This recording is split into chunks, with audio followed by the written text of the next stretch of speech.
માતાજી મિત્રો, તો આપણે રીંગીડો જવાનું છે. આજ 30 દિવસ છે. કાલ મેં તમને દેખાડ્યું હતું. રમેશભાઈને માટે બેઠો છો ગાડી વાટે.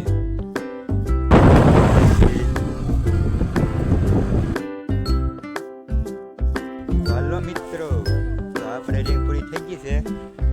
દેખાડું તમને. જો અંદર ઘડીક નાયા એ વિડીયો હમણાં તમને દેખાડું.